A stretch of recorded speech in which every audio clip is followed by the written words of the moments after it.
O corte por baixo, a galera gostou, a torcida gosta desse jogador francês. Eu digo que ele bate muito, mas ele tem muita raça.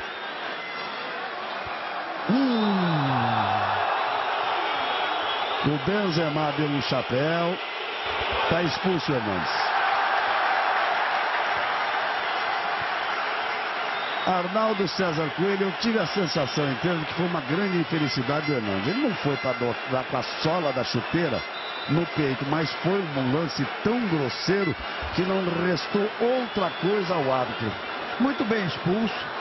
O Hernandes foi imprudente a levantar a pé daquela forma, atingiu de forma violenta.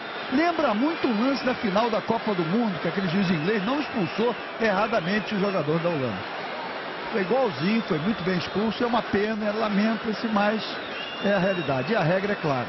Esse tipo de lance tem que expulsar. Aí o Zidane